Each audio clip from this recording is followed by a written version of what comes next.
अरे चलो चलो, सब का सब जल्दी जल्दी हाथ चलाओ।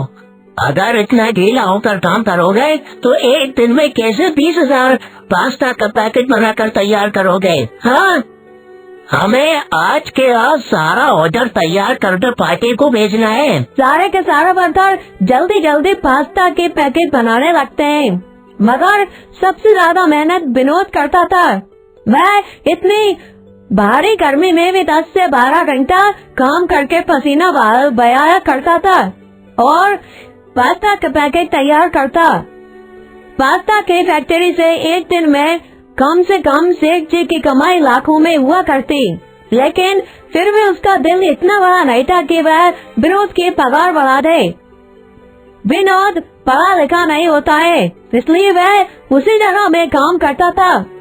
उसी में से वह अपने बीवी और बच्चों का पेट पालता था।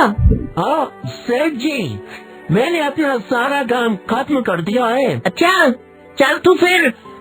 मगर सेठ जी, मैंने सुबह ही आपसे कुछ कहा था, थोड़े पैसों की जरूरत है, घर में राशन पानी लाना है। अरे भाई, आज तो मेरे पास कैश नहीं है, तो मैं कल देता हूँ तुझे, अभी तू जा। अगर सेठ जी मैं खाली हाथ गया तो मेरे बीवी बच्चे भूखे रहेंगे। ऐसा ना करे, कुछ ना कुछ तो मुझे दे, मुझे राशन लेना है। अरे क्या यार, तेरी रोज रोज की नौटंकी है। चल एक काम कर, ठीक ले जा और उन्हें बना कर खा लेना, बाकी बाद में देखता हूँ तेरा। फैक्ट्री का सेठ कितना ज्यादा कंजूस होता है कि वह विनोद को 2 पास्ता के पैकेट थमा कर भेज देता है। तभी आधे रास्ते पहुँचते ही, अरे बाप रे बाप, कितनी जोर से गर्मी पड़ रही है, रोम रोम मेरा एकदम पसीने में लथपथ हो रहा है। कुछ देर में विनोद अपने कच्चे से मकान में आ जाता है, जहाँ उसकी बेटी कंचन उसका इंतजार कर रही होती है और उसकी पत्नी उसका इंतजार कर रही होती है। पापा आ गए, पापा आ गए, पापा आ गए। माँ माँ देखो पापा आ गए। पापा जरूर हमारे लिए कुछ चीज लाए होंगे। लाओ पापा, मुझे दे दो। बेटी माफ करना, मैं चीज तो नहीं लाया क्योंकि मालिक ने मेरे से पैसे नहीं दिए, मगर तुम चिंता मत करो, मैं ये पास्ता लेकर आया हूँ।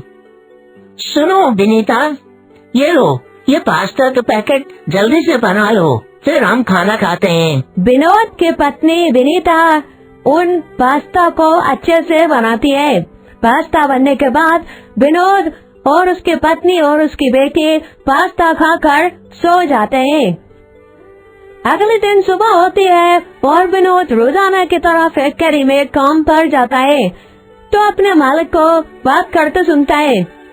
जी बिल्कुल, देखिए आप चिंता मत कीजिए, किसी को कानों कार खबर नहीं होगी कि आप ओरिजिनल नहीं बल्कि डुप्लीकेट और प्लास्टिक से बने पास्ता मार्केट में बेच रहे हैं। अरे भाई, मुझको नहीं पता था कि यह मशीन ऐसी चीज बनाएगी, तभी तो ये चीनी लोग हमसे आ गए। अरे आप चिंता मत कीजिए, आप जैसा जैसा कर रहे हैं वैसा वैसा काम आपका हो जाएगा। हाँ, अरे जी चलिए रखता हूँ मैं। अरे भाई, आज तो मजा ही आ गया, नकली पास्ता और असली मुनाफा। सेठ जी, ये मैं क्या सुन रहा हूँ, आप पैसे कमाने के लिए नकली पास्ता मशीन को लेकर आए हैं, इससे कितने लोगों की जान जाएगी, क्या ये आप नहीं जानते?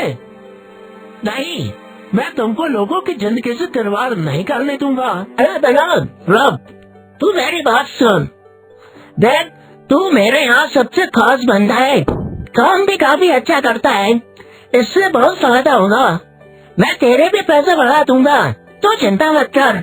नहीं नहीं सेठ जी, मुझे नहीं चाहिए, मुझे ऐसी कमाई नहीं चाहिए जो किसी की जान लेकर मिले।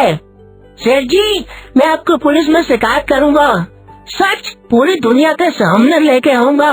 विनोद के तेवर देखकर सेठ काफी ज्यादा भड़क जाता है और विनोद को काम से निकाल देता है।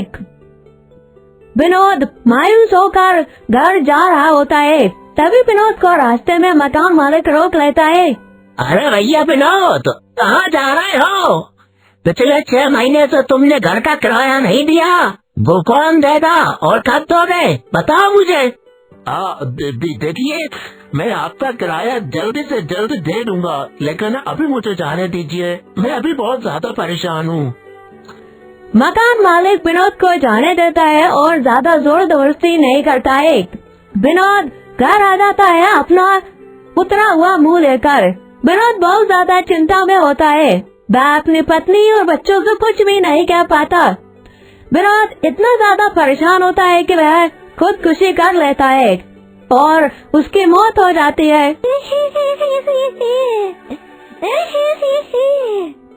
आज ये आपने क्या कर लिया? अब मैं अपना और अपने बेटे का पेट कैसे पालूंगी? विनोद की पत्नी के घर में मातम छाया हुआ होता है। उसकी पत्नी बहुत ज्यादा परेशान होती है।